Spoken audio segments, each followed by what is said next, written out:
Time now for our Rants and Raves of the Week. And I'm going to start with you, Dan. Well, I have a double-barreled rave stemming out of this long federal trial of former probation commissioner John O'Brien and 2 associates who were found guilty in federal court this week of charges related to a patronage scheme that they put together. My first rave, and we're going to see it on the screen, is for the Boston Globe and the Spotlight report that they did.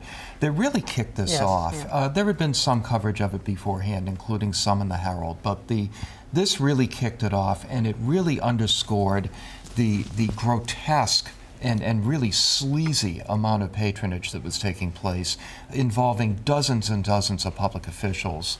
And kudos to the Globe for doing that. However, my second rave is for a column that Harvey Silverglate, an associate of his, wrote in the Massachusetts Lawyers Weekly, in which he argued that despite the fact that this terrible corruption was going on, the evidence that this corruption is illegal is actually pretty weak. Yeah.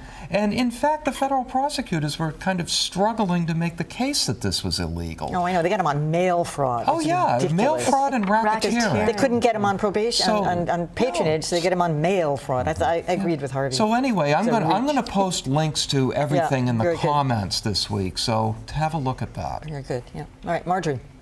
Well, I was going to give, I don't know if it's a rant or rave, but the Providence Journal got sold to Gatehouse Media, and it's been not in good ownership beforehand, so I suppose maybe this can't be any worse than where they were at. But I just want to say, being a newspaper person, I grew up in Fall River. Fall River had a horrible newspaper at the time I was there, the Fall River Herald News. Maybe it's better now, I don't know, but it was a horrible newspaper. The Providence Journal had a bureau in Fall River, and it changed all the coverage of political corruption in that town. There was plenty of it. Everybody was going to jail. It was a disgrace. And the Fall River Herald News just couldn't do it and ignored it. So it's really sad to me to see the newspaper business shrinking and shrinking and shrinking, the Providence Journal circulation shrinking, because it was a great newspaper that really mattered in the day-to-day lives of people, and certainly in my town growing up. And I hope that Gatehouse is going to do better by it than its previous owners, but it's just where the newspapers are going, south. Are you feeling bleak about it too, Dan?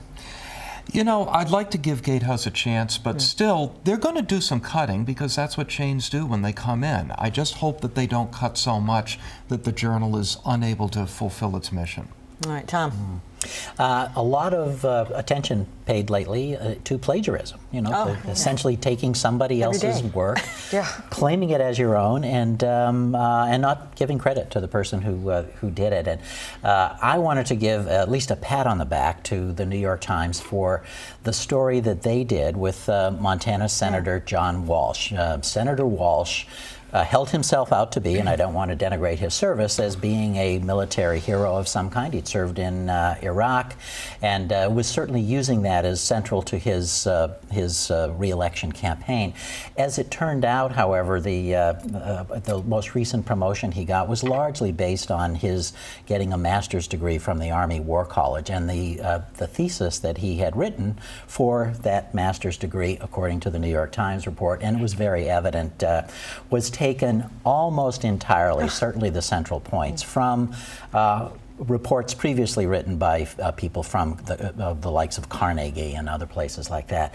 Now Senator Walsh is claiming that he was probably suffering from PTSD when he did it, so therefore he should get a pass and miss. But you know, or one of those other initial diseases. That's right. But the point that I think is important to take out is that what the New York Times did is a lesson that every reporter who is coving political campaigns this fall should remember, that every time somebody running for office claims to have some asset or some they've achieved something, take it with a grain of salt. Check it out, because politicians, this may surprise everyone, have a tendency to exaggerate sometimes. The public needs to know that. There was a good follow-up today on Newton Public School. Yes. The school newspaper called out their own superintendent, or whatever. Superintendent, copying Deval Patrick. And it's like, what are you thinking? Yeah, that's right. You took a week off without pay as punishment for that. So that's right. So I guess I have a rant, although that seems a little lighthearted for what it is. A colleague and a friend of mine, Jason Rezaian, who is the Washington Washington Post correspondent for Iran, was arrested with his wife, who's also a journalist, and 2 other people. It looks like another freelance photojournalist in Iran and her husband.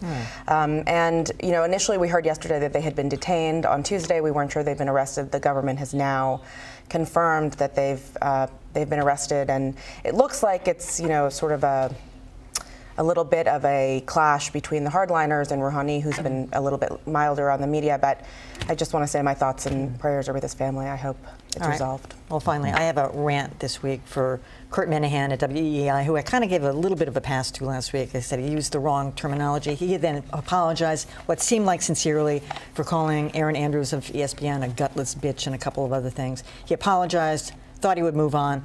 He gets back on the air this week, and rather than re-apologize, he doubles down. Here's what he said. I think she stinks at her job. Yep. I don't think she's very smart. I don't think she comes across as very smart. I think Fox only hired her because she's good looking. I think if she weighed 15 pounds more, she'd be a waitress at Perkins. I mean, that's what I believe. I do believe that. I just do. Disappointing, Kirk. You should have left it alone.